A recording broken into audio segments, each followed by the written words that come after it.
we'll start with here. What is simple interest? Okay, that was the question that I posed earlier. And it says, well, when paying back the amount borrowed from the bank. So it has to do with borrowing money from the bank. Okay, so that's the first one. Or other financial institution, the borrower pays interest, okay, to the lender. So you're the lender, you're borrowing from the bank, so you pay interest to the bank.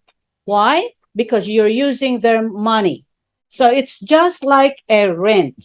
So you're renting the money from the bank, okay? So say, for example, you need money to buy your first car, okay? So 5,000, you've got a job, so you're able to pay it in installment.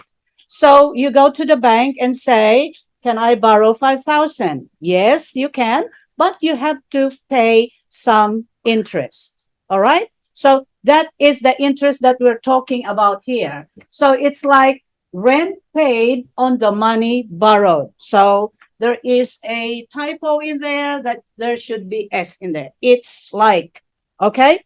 So the next one here, when you invest, right? So when you invest, what is that investment we're talking about?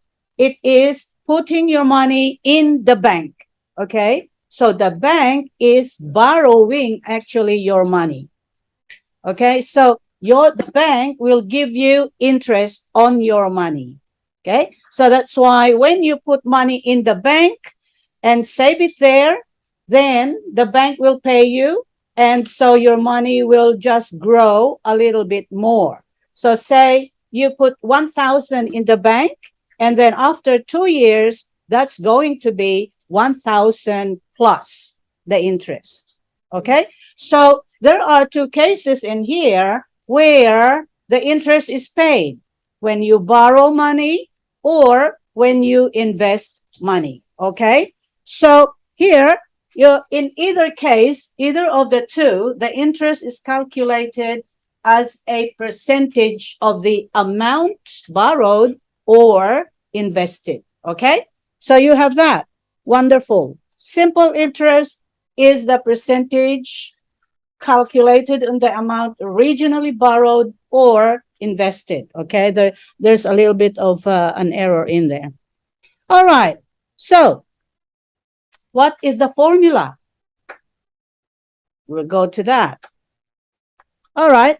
So you have SI equals P times R times T. Right. What are those?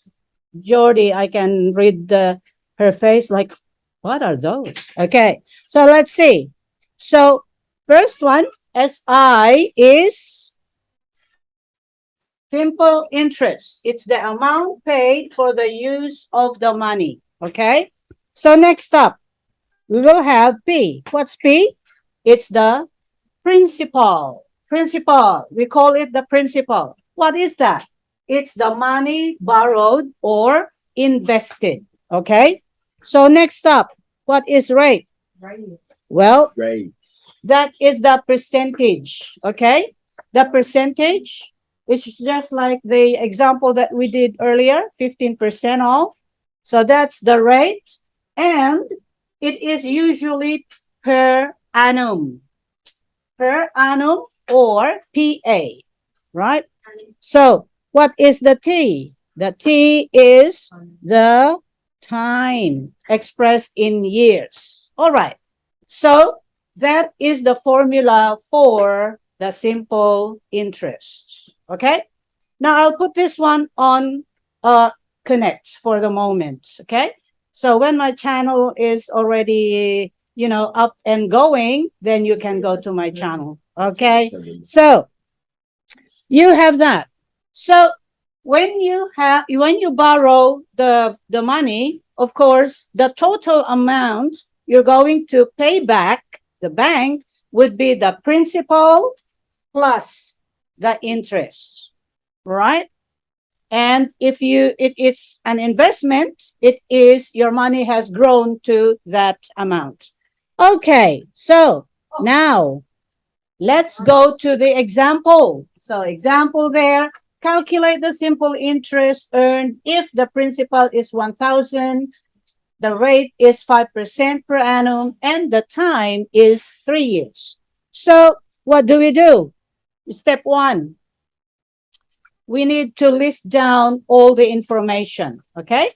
And to do this, it's really very important and very necessary so that you've got the correct steps in the working out, okay? So, we have the principal is 1,000. So it's basically just writing down the important information. So you can see here the rate I have already converted into decimal. Okay. So 5 divided by 100 equals 0.05. Because when the number is in percentage or in percent, you cannot use as it is. Okay. So you have to convert it to decimal or fraction. Okay. We've got that already. So that's step one. Step two, write down the formula. We're going to write down the formula. We got it. SI equals P times R times T. Okay. Next up, substitute. So now we're going to substitute these values into the formula. All right. So let's go and do that. So SI, so the principal is 1,000.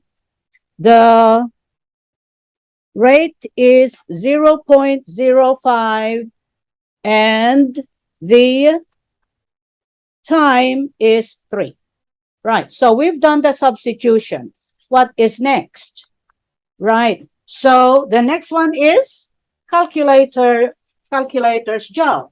Enter the values and operation signs into the calculator to get the final answer.